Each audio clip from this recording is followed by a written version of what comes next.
حدوتة النهاردة عن الغابة اللي فيها كل الحيوانات، كلهم حلوين وبيحبوا بعض قوي. كلهم يصحوا الصبح يقعدوا يلعبوا مع بعض، الرود وفلفول وكمان الأرنب، وكله يجيب كل واحد يجيب لعبة من عنده ويلعبوا بيها طول النهار سعداء وفرحانين. مين اللي كان زعلان في الغابة؟ الزرافة. ما كانش حد بيلعب معاها خالص، وكانت دايما زعلانة وبتمشي، وأول ما تمشي كله يبعد عنها. كانت زعلانة قوي. مفيش حد من حيوانات الغابة بيلعب معايا، أنا زعلانة قوي، أنا متضايقة خالص. أنا هاجي كل ما أنده على حيوان من حيوانات الغابة يجري مني وبيخافوا مني ليه، مع إني أنا بحبهم كلهم وأنا طيبة خالص وبحب كل الحيوانات. مفيش غير فلفول بس هو اللي بيرضى يصاحبني ويلعب معايا.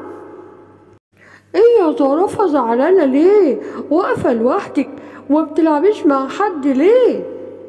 كل الحيوانات ما بتحبنيش ومحدش بيرضى يلعب معايا. ما تقوليش كده، ده بس عشان انت رقبتك طويلة قوي وهم بيخافوا منك، عشان انت كده، وانت كمان وانت ماشية ممكن تدوسي عليهم. انا فعلا ما باخدش بالي من السلاحف ولا كمان الارانب عشان بيبقى حجمها صغير قوي، وكمان في حيوانات صغننه مش بعرف ان هما ماشيين جنبي وانا ببقى خايفه ادوس عليهم.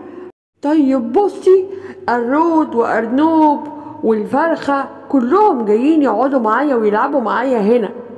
استني بقى، خليكي هنا علشان اخليهم يلعبوا معاكي. تفتكر يا فلفول هيرضوا يلعبوا معايا ولا برضه هيمشوا ويسيبوني زي كل مرة؟ ما تخافيش، المرة دي مش زي كل مرة. المرة دي أنا هكون معاكي وهخليهم يلعبوا معاكي. وفعلا سلحوف وفلفول وأرنوب وسنجوب جم، يعني كانوا متفقين يلعبوا مع فلافيلو. طب وبعدين بقى لقوا الزرافة وهما مش بيعرفوا يلعبوا معاها علشان هي رقبتها طويلة قوي وبيخافوا منها بجد جدا يعني.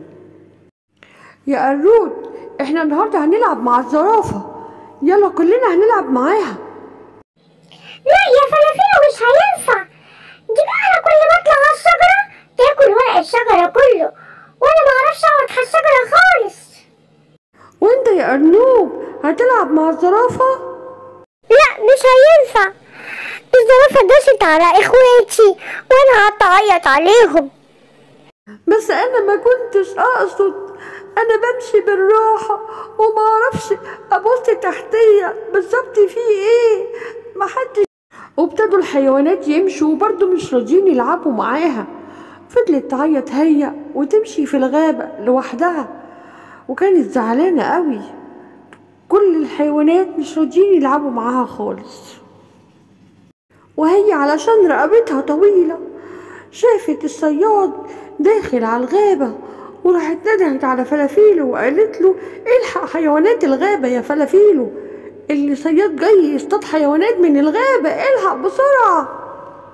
وفلافيلو ابتدى ينده على حيوانات الغابة، يا حيوانات الغابة يا حيوانات الغابة اطلعوا تعالوا بسرعة، يلا انتوا لازم تستخبوا في بيوتكم بسرعة لحسن الصياد جاي، وبعدين ابقوا اطلعوا بقى زي ما انتوا عايزين.